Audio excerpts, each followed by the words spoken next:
Bonjour à toutes et à tous et bienvenue dans cette nouvelle vidéo consacrée à un voyage, et oui, encore un, puisque je vais vous emmener avec moi lors d'une semaine passée en Norvège, en plein hiver et en pleine vague de froid. Ceux qui me suivent sur Instagram ont d'ailleurs déjà pu découvrir quelques photos réalisées dans ce magnifique pays en avant-première. Nous allons découvrir ensemble quelques merveilles de la partie sud du pays, en commençant par sa capitale, Oslo, avant de s'aventurer au point le plus au sud du pays, puis remonter dans les fjords et montagnes de la région d'Oda, en compagnie de Sylvain, qui fut mon hôte sur cette formidable semaine, et dont je vous invite à découvrir le travail photographique de qualité sur son Instagram que je vous remets juste ici. Allez, on se retrouve après l'intro pour plus de détails sur ce voyage.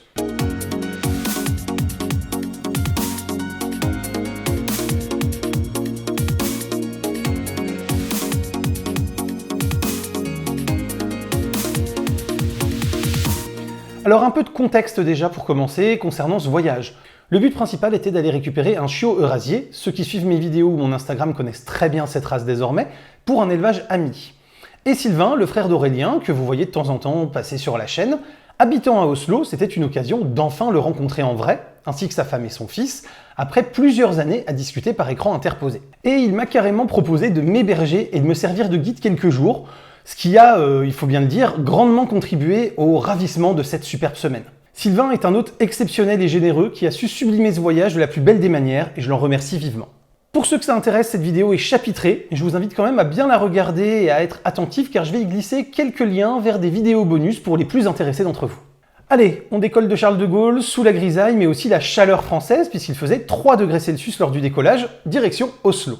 Je suis donc arrivé en Norvège le samedi 10 décembre en soirée, sous de fortes chutes de neige, avec un froid polaire et un vent venant renforcer encore ce froid saisissant. Jugez plutôt, il était question de moins 12 degrés Celsius sans tenir compte de l'effet refroidissant du vent. Gardez également à l'esprit qu'en cette période, le jour y est très court et la météo pas forcément simple. Les premières lueurs du soleil apparaissent en effet autour de 9h du matin pour disparaître dès 16h. Quand le relief est plat et que la météo est dégagée. Donc avec une couverture nuageuse moyenne proche des 75% du temps habituellement sur un mois de décembre, je m'engageais pas vraiment pour des photos faciles et un voyage de tout repos. Par contre, qu'on arrête de venir me dire que les voitures électriques ne sont pas utilisables dans les pays froids. Les 2 premières voitures vues en sortant tout juste de l'aéroport étaient une Tesla Model 3 et une Tesla Model Y. Si les Norvégiens y arrivent, il n'y a pas de raison qu'on n'y arrive pas. Le dimanche, nous avons donc commencé par visiter un peu Oslo à pied. La ville est sympa, même si ceux qui regardent mes vidéos de voyage savent que je ne suis pas très ville. On y retrouve une architecture très moderne, comme dans le quartier de l'Opéra, qui se mêle parfois accolée à une architecture beaucoup plus ancienne et traditionnelle. Ce lever de soleil m'a permis de faire une image sympa depuis le sommet de l'Opéra, où la plus haute tour d'Oslo prenait le soleil avant les autres et venait se refléter sur les bâtiments alentours. La météo était très bizarre, puisqu'en l'espace de 5 secondes, j'ai pu prendre une photo du Palais Royal avec un superbe ciel bleu, alors qu'en faisant tout juste un quart de tour sur ma gauche, j'avais la neige parfaitement visible en contre-jour qui était en train de tomber. La ville est au bord de l'eau puisqu'elle se situe au bout d'un fjord. On peut donc admirer un paysage semi-maritime et semi-montagneux l'entourant. Les quais sont bien aménagés et agréables à parcourir. On y trouve tout un tas de saunas publics que les Norvégiens utilisent pour se jeter par moments dans l'eau glacée avant d'y retourner. Si Aurélien et Sylvain se sont amusés à tester, ce ne fut pas mon cas. Pourtant, je suis pas d'un naturel frileux, mais là, non, c'était trop pour moi. Ensuite, nous sommes montés sur les hauteurs de la ville, desservis par le métro, pour aller sur le site du tremplin de saut à ski qui a été utilisé lors des JO de Lillehammer en 1994. La structure est quand même impressionnante, ce dont on ne se rend pas forcément compte sans se rendre sur place. C'est également l'occasion d'admirer la ville posée au creux de son fjord, malgré la masse d'air qui est un peu chargée. Le lundi, je prends la voiture de Sylvain pour me rendre à Drøbak, une petite ville située sur le fjord d'Oslo et dont la réputation tient en un fait de guerre. La fortification sur l'île d'en face, l'île d'Oscarsborg, a en effet empêché durant la Seconde Guerre mondiale des bateaux envoyés par les nazis de rejoindre Oslo en loose day pour tenter d'enlever la famille royale. Je vous remets ici au passage une zone de parking qui est très mal indiquée mais gratuite et très pratique pour ne pas, comme moi, rater votre bateau à 10 minutes près et attendre dans le froid pendant plus d'1 heure. Et le froid, le mot était faible. À attendre sur place, sans café ou sans bar alentour, j'étais littéralement frigorifié malgré une veste, une polaire, un pull, des sous-gants, des gants, un pantalon, un surpantalon. Bref, j'étais couvert de ouf et j'avais quand même froid. En même temps, ce jour-là, la température maximale qui a été relevée a été de moins 10. La forteresse et le site des 2 îles est sympa à visiter. Sur la partie sud, le musée est accessible gratuitement. Il est intéressant si vous parlez et lisez l'anglais. Et surtout, il est chauffé. Les fortifications qu'il constitue peuvent être gravies, ont encore de grosses pièces d'artillerie bien entretenues et offrent des vues atypiques. Par contre, en cette saison, tout le reste était totalement fermé, donc pas de magasin de souvenirs, pas de quoi prendre un chocolat chaud ou manger sur place. La partie nord est quant à elle plus sauvage. Elle propose moins de fortifications, même si la zone de lancement de torpilles peut être intéressante à aller voir. Ça permet une balade dans le petit bois qui la compose. Le mardi, c'est le début d'un road trip de 3 jours avec Sylvain. Nous commençons par longer la côte sud du pays afin de rallier Lindesnes. Nous faisons une mini pause juste à côté de Kiel pour aller faire quelques images et se détendre les jambes. Sylvain choisit le lieu et le moment parfait. En effet, pour vous dire les choses telles qu'elles sont, 10 minutes avant de se garer, nous avions un peu de brouillard et un temps gris. Et après notre pause qui a duré à peine 30 minutes, nous repartons de nouveau sous la grisaille. Mais lors de notre arrêt, nous avons eu une éclaircie absolument parfaite pour faire quelques belles images. Une chance absolument incroyable, en plus le lieu était vraiment idyllique. Notre arrivée à Lindesnes est déjà beaucoup plus en raccord avec la météo globale de la journée. Avec de la pluie et de la neige mêlée, du vent qui nous congèle jusqu'aux os, des nuages bas. Pas de doute, là on est bien en hiver. En plus, notre arrivée un tout petit peu avant 17h, donc après le passage du soleil sous l'horizon, n'aide ni à se réchauffer, ni à disposer de beaucoup de lumière pour les photos. Pour ceux qui connaissent, le lieu m'a vraiment fait penser à la côte de Granit Rose en Bretagne, donc en France, mais avec la neige en plus. La montée a été courte mais intense car le granit était incroyablement glissant à cause de l'eau, de la neige et du verglas par endroits. Nous roulons ensuite de nuit afin de dormir au pied de notre prochaine étape dont nous commencerons l'ascension de nuit le lendemain matin. Mercredi donc, nous nous levons très tôt et commençons à monter avant le lever du soleil. Une montée qui permet de saisir les premières lueurs du soleil dans les quelques nuages présents. Encore une fois, nous avons une chance incroyable. Arriver la veille sous des chutes de neige et une météo vraiment pas glamour, nous nous apprêtons, selon toute vraisemblance, à avoir un temps absolument magnifique et ensoleillé, avec une magnifique neige fraîche pour profiter de paysages saisissants. Pendant la montée, la lumière change évidemment très vite et offre de très jolis clichés. On peut aussi apercevoir des petits lacs couverts d'une neige immaculée. C'est également l'occasion pour Sylvain de faire quelques clichés de votre serviteur.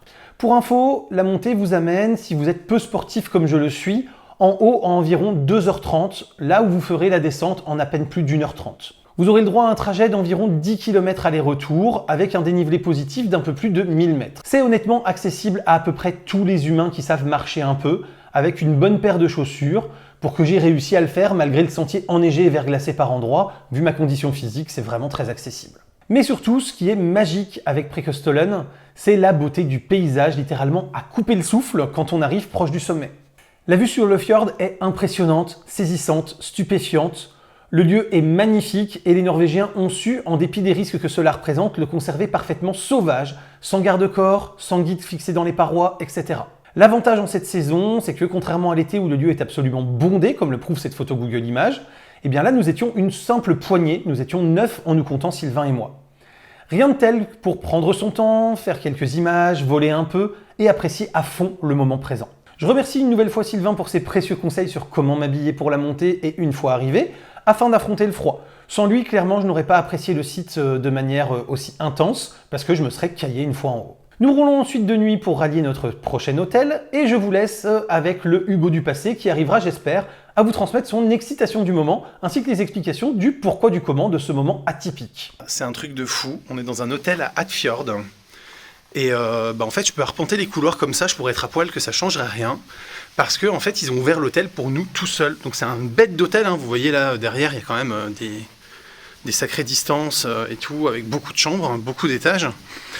Vue sur le fjord, juste magnifique. Et en fait, Sylvain, mon hôte, avait réservé. Ils se sont ratés sur la réservation, ils n'ont pas pensé à nous prévenir qu'ils étaient fermés. Et donc, plutôt que de nous planter au dernier moment, puisqu'ils nous ont appelé ce midi pour savoir comment il avait fait pour réserver, et genre là, vous voyez, vous avez le chariot qui est encore installé et tout, parce qu'ils sont en train de refaire les chambres en basse saison et tout. Puis vous voyez, là, c'est une aile. En fait, le truc est tellement grand que là, en face, là, il y a une autre aile avec d'autres escaliers, en fait. Voilà, vous voyez, tout est fermé. Mais c'est pas fermé parce qu'il est tard, hein, il est à peine 21h. C'est fermé parce que, c'est fermé, en fait. Voilà. Il n'y a absolument personne, vous voyez, il y a les décos de Noël et tout, mais cette semaine-là, ils sont censés être fermés, quoi. En fait, on fait de l'urbex dans un lieu pas du tout abandonné. Alors jeudi, on se lève encore une fois alors que la nuit n'est pas encore terminée. Ouais, ok, vu la durée de la nuit, c'est pas très dur, je suis d'accord. Et nous prenons le temps de faire quelques photos du fjord sur lequel nous avions la vue directe depuis la chambre. J'aime vraiment beaucoup le résultat de cette photo avec les montagnes qui sont illuminées uniquement par la lumière de la ville dans mon dos. Ensuite, nous roulons pour aller voir une cascade. L'endroit est aménagé avec des passerelles et tout ce qu'il faut.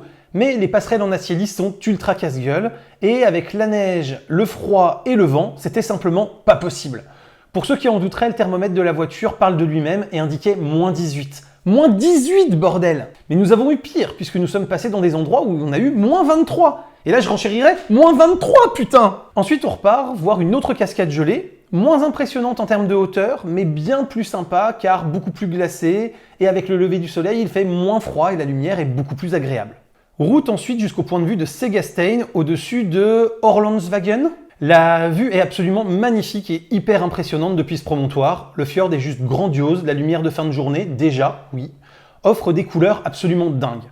L'occasion aussi d'aller voir une église viking restaurée dans les méthodes ancestrales, puis de traverser le plus long tunnel routier du monde, le tunnel de Laerdal et ses 24,5 km. L'occasion pour moi de vous mettre ici une vidéo complète de la traversée pour ceux que ça intéresse de se rendre compte d'à quel point c'est long de traverser un tel ouvrage, et l'occasion aussi de vous dire que les Norvégiens sont absolument amoureux des tunnels, c'est pas possible autrement. J'ai pu découvrir des tunnels qui montent en spirale au cœur de la montagne, des tunnels avec des ronds-points dedans, oui, des ronds-points pour changer et bifurquer vers un autre tunnel. Bref, c'est une dinguerie ce pays et ses tunnels, c'est hallucinant. Aux dernières lueurs du jour, nous passons par une zone montagneuse magique avec un immense lac gelé et recouvert de neige. Puis nous faisons une dernière pause auprès d'une cascade gelée en nocturne, l'occasion pour Sylvain de faire encore quelques photos de votre serviteur, ainsi qu'une vue aérienne plutôt atypique. Nous rentrons à Oslo le soir même, de nuit. C'est l'occasion également de faire plus ample connaissance avec Heidi, la femme de Sylvain, elle aussi absolument adorable. Vendredi, dernière journée complète sur place, je reprends la voiture direction Fredrikstad.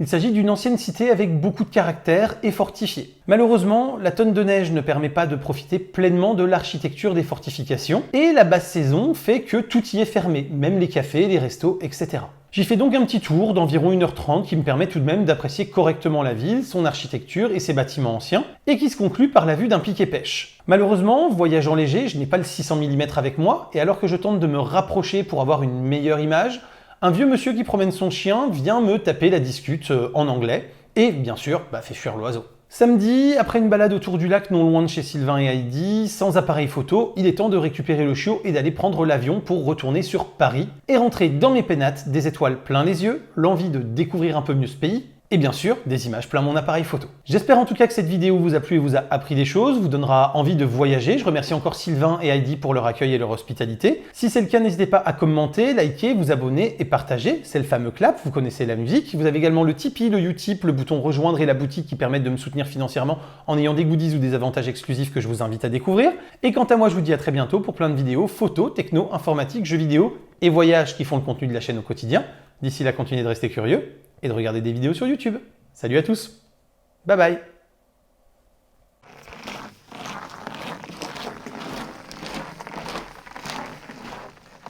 T'as pas trop froid en t-shirt à moins 15? Ah non, c'est bon, j'ai mon écharpe. Ok, c'est bon, je l'ai. Ah putain, qu'est-ce qu'on ferait pas? Je caille, bordel.